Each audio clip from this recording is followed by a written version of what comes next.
नमस्कार, इन खबर में आपका स्वागत है। मैं विद्या शंकर तिवारी। दिल्ली के चुनाव में सामंजस्य बिठाने के लिए कोई सांप्रदायिक इस्तेमाल न हो, उससे रोकने के लिए चुनाव आयोग ने बड़ा फैसला किया है और मॉडल टाउन से बीजेपी के कैंडिडेट कपिल मिश्रा पे जो है 48 घंटे का चुनाव प्रचार पे बैन लगा दिया है।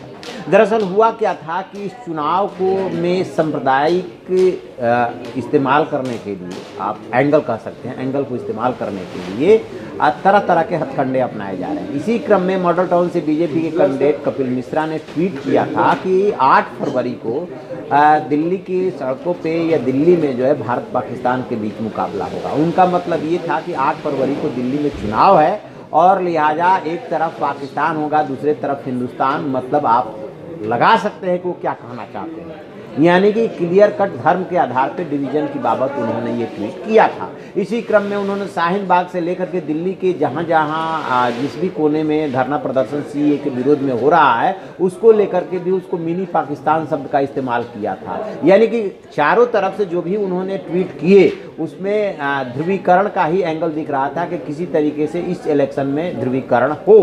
और माना जाता रहा है कि शाहीन बाग का जो धरना प्रदर्शन कोर्ट में, मतलब हाई कोर्ट और सुप्रीम कोर्ट में गया, इसके बावजूद यदि लंबा खींच रहा है तो उसके पीछे का मकसद कहीं ना कहीं ध्रुवीकरण का ही है, चुनाव में उसका लाभ लेने का है। और ये दोनों जो गोल हैं उनके लिए मुफीद बैठ रहा था, यानी कि विरोधी दल और सत्ताधारी दल, क्योंकि डिवीजन होने से या ध्रुवीकरण होने से दोनों को फायदा हो रहा है, इसलिए इसको लंबा खींचा जा रहा है। और इसी में और ज़्यादा वो इस मामले को लाइमलाइट में ले आने के लिए वो कपिल मिश्रा ने ये ट्वीट किया तो फिर इनके खिलाफ जो है शिकायत हुई, एफआईआर लॉन्च हुआ और अब जो है चुनाव आयोग ने ये डिसीजन लिया है कि शनिवार यानी कि आज 5 बजे के बाद 48 घंटे तक ये चुनाव प्रचार नहीं कर पाएंगे। आप कह सकते हैं कि दिल्ली चुनाव में ये चुनाव आयोग का बहुत बड़ा फैसला और पहला ऐसा फैसला है जिसमें कैंडिडेट को सीधे सीधे चुनाव प्रचार करने से रोक दिया गया है।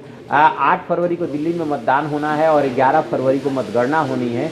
दोनों पक्ष के लिए, यानी खास तौर से आप और बीजेपी के लिए बहुत ही महत्वपूर्ण चुनाव है, क्योंकि बीजेपी 93 में जीतने के बाद अभी तक सत्ता से बेदखल है। और आपके लिए प्रतिष्ठा का सवाल ये है कि पिछले चुनाव यानी 2015 के चुनाव में 67 सीटें लेकर के वो प्रचंड बहुमत लेकर के दिल्ली विधानसभा में पहुंची थी। 70 यहाँ पे कुल सीटें हैं। तो उसको किसी तरीके से अपना परफॉर्मेंस जो है बरकरार रखना है, ये उसकी चुनौती है। और बीजेपी की चुनौती है कि किसी तरीके से आपसे सत्ता छीनना है, चाहे इसके लिए जो भी हथकंडा इस्तेमाल करना पड़े।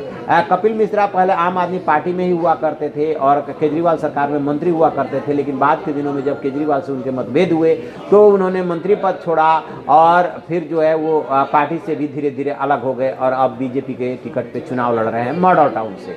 तो देखते हैं कि और आगे अब इसमें क्या होता है। 48 घंटे के लिए तो उनको बैन कर दिया गया। क्या इससे जो कैंडिडेट्स हैं और जो राजनीतिक दल है वो कोई सबक लेते हैं, या ये सोच करके कि जो फायदा होना था वो तो हो ही गया, जो बैन लग रहा है या जो सजा हो रही है वो होती रहे, उससे क्या फर्क पड़ता है। तो आप ऐसी खबरों के लिए देखते रहिए हमारा डिजिटल चैनल इन खबर।